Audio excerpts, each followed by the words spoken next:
Grammy Awards, of course, very popular to many of our viewers.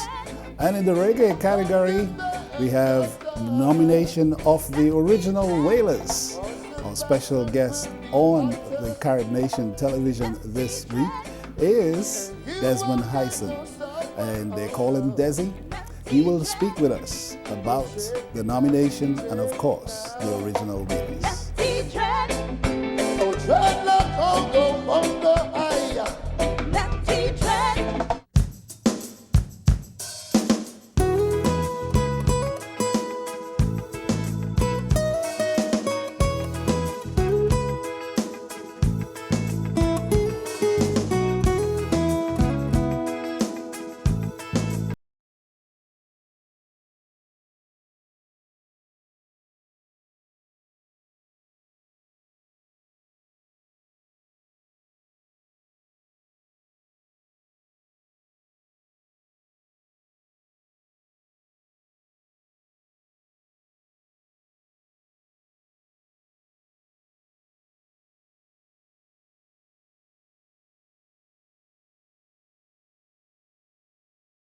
Television, Desi Hyson, better known as Desi, and he is the keyboardist and lead vocalist with the original Wailers. And we want to take some time to talk about the original Wailers and, of course, Desi as well.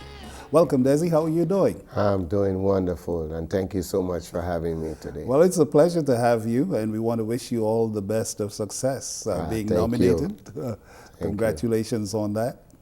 So, you're from Dominica, I take it? Dominica, yes. Yes, and I know it's probably been a while since you've been back there. Yes. But what do you remember about Dominica?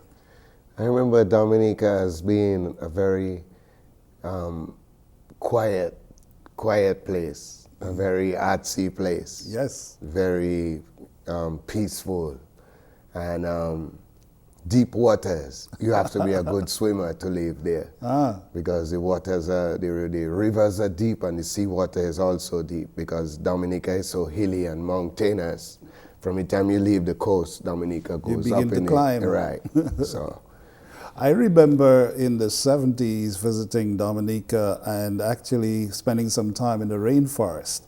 Right. And it was so peaceful and serene. It was very unusual. I've never experienced that before. Right. And of course, in the rainforest, what you also have rain. Lots of it. But you don't mind spending time in the rain? Not at all. When not at all. You get used to it. Being from there, we got used to it. And of course, bird watching. Yes, that was a big part there, yes. Mm-hmm. So now you left Dominica and you came to the United States. Take us on that journey of your whole experience of how you got in touch with the original Wailers. How did that begin? Well, I left Dominica. Were you in music earlier? Not at all. When Dominica? I first left Dominica, I got out of high school maybe 2 years, and I stayed home an extra year because at that time I was into football, soccer as they say in America. Yes. And my dream really was to play soccer, but it never got to happen because I got injured while I was playing for my high school. I see. And my mom decided that that wasn't going to happen. Instead, she decided that I was going to come up to the U.S. and go to school because my brothers lived in New York. So yes, she sent me to New York to go to college and stuff, which I started doing. And then all that came to a halt. Maybe a year later, Bob Marley and the Wailers did a show in Central Park. Correct. And a friend of mine from Dominica, we both went to see the show.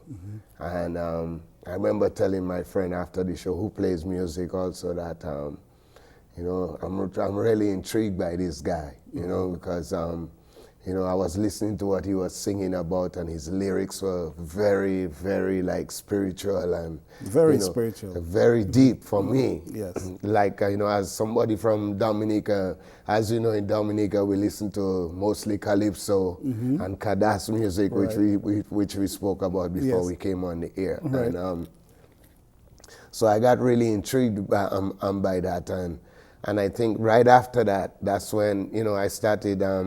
My same musician friend told me that, hey, you know, we have a band, you know, you should come listen to us and come hang out when we rehearse. And I was like, okay.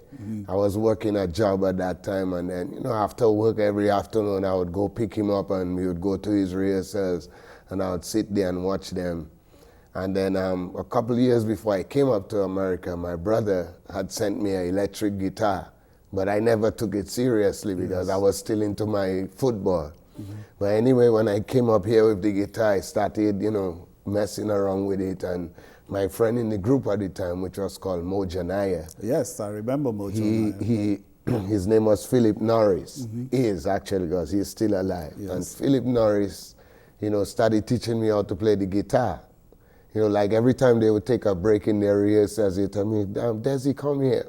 And I would sit next to him and he would show me, you know, guitar chords and stuff. And anyway, to cut a long story short, the original rhythm guitarist in the band, he left because he got a good job offer of the airlines, one of the airlines. So he left. And, you know, those guys came to me and they tell me, you know, you've been here all this time looking at us rehearse. Why not you? You should, you know, join the band. And I was like, wow, man, I'm no musician. And it's like, don't worry about it. And, you know, they coached me and, I entered the band and I started playing rhythm guitar. That was your introduction. Right, that was my introduction into music. Said I walk on up to First Street. Natty dread, Walk on up to Second Street and say, natty dread, drive down to Third Street. natty dread. From that day on, it's been that ever since. And then the band progressed and we went to Florida one time and the keyboard player left. And then we were stuck without a keyboard player, so they looked around the room again. And I was the only fit-in one because they couldn't take the lead guitar player. They need him. Right, to make him the keyboard player. So, you know, they picked me to play the keyboard. And I was like, okay, I'll take it. You learned to say yes. The hard right? way. The hard way. So, you know, I had to learn to play keyboards now, so which I did. And So no matter what stages, on stages, the people's truth. that's what I ended up doing up until now. And Moj and I went through band member changes, and I did a CD, one last CD under that name called Moment in Meditation. Okay. And we had a video called Paradise that played on, I don't know if you remember Caribbean Rhythms on BET. You know, it showed on that many times and stuff. So, and then after that, I got a chance to tour with Joseph Hill. Yes, remember Legendary Joseph Hill Very from much Culture. so. And I really learned a lot from him. Now, you were in other forms of music before you got into reggae? Oh, absolutely. Yes. When I started playing with Mojanaya, we would play like, you know, top 40, like calypsos. I remember playing like Mighty Sparrow songs. Right. One of my favorite Mighty Sparrow songs to play was Miss Mary. You know, to see Miss Mary, that big and hairy, that was one of my favorite songs to play. And, you know, we played a lot of Kadas music and, you know, like just more top 40, like dance music, because in New York in those days, we played a lot of dances. Yes. We never played like gigs or like what they call it now, Right. or concerts. We just played dances. It Dances. was, you know, we would go in there about 10 o'clock in the night and start playing and play till 4 or 5 o'clock in the morning. Correct. We want to make a distinction. There's the original Wailers, Right. and then there's the Wailers with Aston, Family Right. Man, Barrett, and so on. Make the distinction for us. Well, Who are the original Wailers? The original Wailers was started by Al Anderson, who was the original lead guitar player with Bob Marley and the Wailers. That's his group. The Wailers is the leader of that group is Aston Family Man Barrett, and he was the bass player of Bob Marley and the Wailers. Okay, so that's the basic difference. So sometimes people will get confused when they hear the Wailers and they hear the original Wailers. Very There are much two so. groups Very much that so. coexist right now. Two groups coexisting, exactly. Right. Now, what attracted you? You talked about Bob Marley playing at Central Park. I'm just going back a bit. Now, what attracted you? It sounds like what attracted you to him then was not necessarily reggae, but was the message. Am I correct? by Very saying that? correct. The message. More so than the music was really what he was singing about. That's what got to me first, and I mean, I grew up with with listening to all kind of different movements and reading about different historians from both from the Caribbean and right here from the United States also. So, me listening to Bob's lyrics and putting history together, as they say, because I always relate history with music also, because history and music is to me, they coexist. Of course. Just like history and the Bible to me, they coexist. It's the best history book we have. Exactly. So, by putting all that together, that's what made me, really get into the lyrics of reggae. And that's what I got into first. Then the music followed after. Okay. Who are the other members of the original Wailers other than yourself? Besides Al Anderson and myself, there's Stephen Samuels. And you could talk about what they do with the band.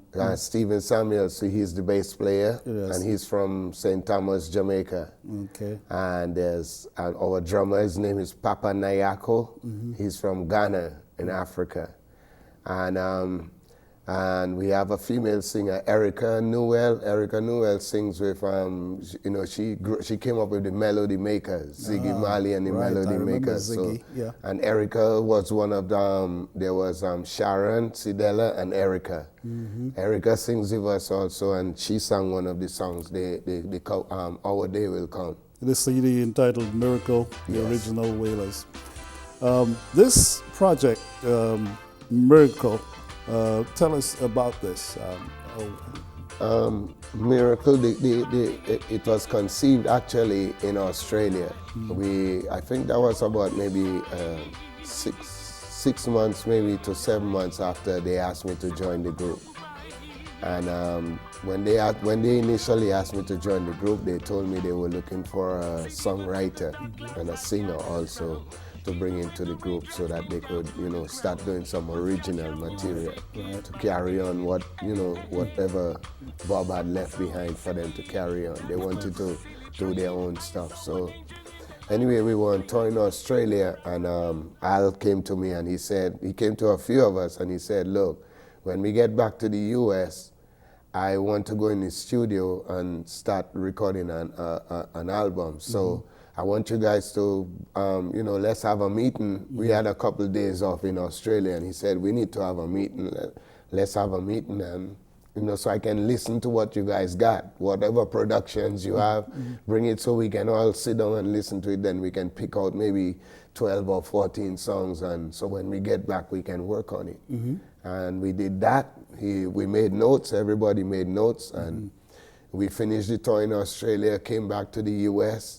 That was 2010 in October. And we came back to the US. And a couple of weeks later, he called and he said, I have a studio upstate New York for us to go to record, and I'm ready. So I need you, get your stuff, get your songs together, and we're going to be going up there. So we went upstate to New York, Rhinebeck, and we started recording. It took about 3 weeks to record that CD. Took about 3 weeks, and it was co-produced by, I don't know if you know him, Carl Peterson. Carl Peterson has produced I've seen the Steel name. Pulse and pretty much everybody in reggae. Yes. And last year, in April, he released some of the songs on iTunes, I see. on the internet. Okay. And we started getting airplay and stuff, and we were out on the West Coast doing a 2-week tour, and the distributing company sent us an email, and they said, hey, you guys just got nominated for a Grammy for reggae for 2013. Well, you thought it was a And joke? I'm laughing like, this guy got to be joking, that can't be true. And then he shows me the email, but it wasn't the exact nomination yet. It was just like a consideration. So then I said to myself, man, he ain't going to get no Grammy nomination. That's, And then now we know it has happened. Yeah, now For real. How has that changed your life since that happened? It hasn't changed my life much, but it left me in shock. You're still in Yeah, shock. oh, absolutely, because that's like the ultimate recognition for your work. Your hard And- work. And I, as a songwriter, I wrote pretty much all the songs on that CD. Yeah. So me as a songwriter, it legitimizes what I work. do, right, as a songwriter for me, more so than anything else. So that definitely is powerful. One of the things I've noticed is that you talked about your love for soccer, and Yes. you talk about Bob, and Bob also liked soccer. So Right. it seems like we have some destiny here. Well, yeah, I don't know, Some but parallel we courses. definitely both are soccer lovers, Yes. and which most of my friends are also. 90% of my friends, up to today. We always talk about, Manchester United, World Cup, whatever it is. In fact, I can't wait for the next World Cup. So, but soccer is a big part of reggae music also. Yes, and the Caribbean as a whole, because I know in Trinidad, of course, we call it football. Right. And we say that's the true football. That's exactly. We even tell our American friends, you don't kick the ball Right, much. right. So we know about the love for football in the Caribbean and soccer here in the United States and elsewhere.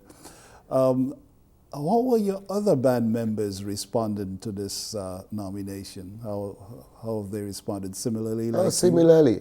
Similarly. I don't think that neither one of us expected it, but at the same time, we're all very happy and grateful that it Yes. happened that way. I would think it will, of course, have the group be more prominently now. Those who didn't know that the original Wailers still, perform, those few people will now know that they are forced to be reckoned with. Huh? Hey, that's what we're hoping. Are you getting bookings? Oh, absolutely. Now everything has stepped up a notch now. So because with this nomination here, Yes. that's what happens. Yes. So I mean, as far as I see it, whether we win the Grammy or we don't win, just being nominated, That's a big step. You're right, it's a big step. Because now you can be advertised as A Grammy-nominated group. Exactly. Grammy-nominated, the original Yes. Wailers. Yes. Of this CD, this Miracle CD, and sometimes it's tough for writers to choose a particular selection that they like put more than the other because they like them all, because Right. it's their work. But if you had to say some of the selections on here that stand out as a special experience creating that particular writing, which selections would you point out stay with you as being special, if any? As far as the ones I wrote, I Yes. would say one song titled Dangerous and the other song titled Blackbird Fly. So we Blackbird Fly was written about Josephine, actually, who I told you I toured with. the culture. Right. So, and as I told you, Josephine was a big mentor of mine. He taught me a lot. He used to talk. I mean, I remember when we were touring on tour buses, he used to come sit in the back with Steve, the bass player, and myself, and always, tell us, hey, this is what you got to do. He always used to tell me about my songwriting too. And actually, when I was touring with him, before he came on stage, he used to come and say to me, tell me, Desi, why don't you go sing a couple of your songs? And he would let me go up and sing my originals before he came on stage. Yes, such a leader. So that was like, that's big for me because everybody's there to see Mr. Hill perform. They're not here to see me, but he would, open his heart and let me go, and Which is so I was like, wow, man, I got to do something nice for this man. That's a great entrance, into the world Oh, of very much reggae so. music. Very much so. Because Joseph Hill is very well respected. Ah, So I know that yes. he played to large audiences who got to experience you. Right. Now, with Joseph Hill, did you also play keyboards? Yes, I did. Okay. Yes. And it seems that you had a love for guitar. Would you like to get back to playing rhythm guitar at some point? Absolutely. And please, if any of my musicians is watching this program, please find another keyboard player to play so I can go back to playing guitar. Is it simpler to play the rhythm guitar than the keyboard? Is it more challenging on the keyboards? I would say they're both the same. But so they're both challenging. The advantage of the keyboard, though, is as a songwriter and as a producer, with the technology they have today, as far as recording technology, yes. If you know how to play the keyboard, is a better asset. Don't get me wrong, I'm happy that I got to learn to play the keyboards also, because it's been a big asset, especially to my songwriting. Right. As you see, and from your point of view, your view, as you look at reggae music, as you, of course, you're part of the original Wailers nominated in the reggae category, what do you think is missing in terms of the appreciation? And reggae is well appreciated, even more so than calypso globally, right? But what do you think is missing for it to become more part of the mainstream? You know, what you would like to see happen? I'd probably like to see more mainstream airplay.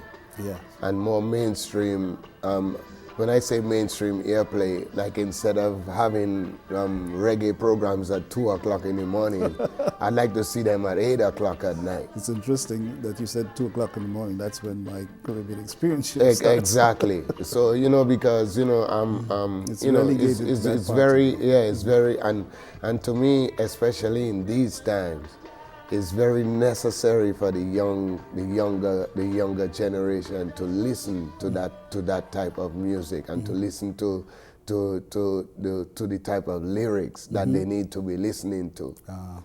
You know, it's like my dad always used to tell me, you don't always get what you want, you always get what you need. You know, you can't, you know, it's not about what you want in life. It's what you need to and I think, you know, but I think that's what would help a lot. Even like, you know, some more, you know, reggae shows on TV during prime time, and, you know, because prime time is not prime time anymore on TV as far as I'm concerned. Yes. Because, you know, I mean, it's all reality TV now anyway. Reality television. So, yeah, so, you know, I think that would help a lot. Yeah, we have seen some inroads recently with Barris Hammond, who we call the king of Lovers Rock, getting some exposure, even though that's limited, but still making some inroads. But you would like to see more of the mainstream happening, say, on the radio stations, television stations, and the like, even though we do have some of it. It's not sufficient. It's sort of narrowcasting. Right. It's very, you know, it's very limited. It's not broadcast. It's narrowcast. Exactly. Indeed. I like that. It's narrowcast. It is narrowcast. Well, you know, I know that judging from your responses to particular questions I asked about your attraction to Bob, I would think that you focus on more of the lyrics side, the serious, as we call, conscious lyrics in reggae music. Right, it's all about message. Right, because we know that the dance hall is there, we know that the Lovers Rock is there. What are your views about those other forms of reggae? Do they have their just place, or you? Oh, I'm very much into them. I'm very much into them, but like you rightfully said, every music has its place, and I don't relate dancehall music in the same category as I relate reggae music. To me, dancehall music should have its own category. Right. It shouldn't be in the reggae category, because reggae music is different. I mean, dancehall evolved from reggae, but reggae music should have his own category, and dancehall music should have his own category. It's kind of like the relationship between calypso and soca. And soca, exactly. Which is more of a dance form of calypso. Yeah, I can see that. And I've heard that discussion, that argument before. Reggae and the dancehall. You have but I definitely respect all the musics. My personal preference would be tending, whether it's dancehall or reggae, my personal preference would be to listen to the more conscious music. Yes. You know, I don't like denigrating anybody or talking about anybody, and I'm not into that. Or violence or right. guns or sex Right. as your themes, I'm sure. Exactly. I believe that there's a role for the musician to uplift people and also to pass it on to the next generation. And you don't really do much when you concentrate just on sex and violence and the Right. like. But messages Exactly. can inspire the next generation to move forward. I guess you agree with that. Absolutely. Words of wisdom. Well, you are providing it in this CD entitled Miracle, and we want to let folks know that they can also pick up their copy of this, the original Wailers, Miracle. On there you've got Blackbird, Justice, Love's Supposed to Do. Is that a love song? Mm-hmm. Okay. Dangerous, which we talked about. Our Day Will Come. We Are the Children. Now, does that suggest it's a message for Absolutely. the children? Right. Mm-hmm. Backsliders and Dread Rastaman. Right. Yeah. Well, I know that you're going to be getting a lot of bookings now, the original Wailers, with this Grammy nomination.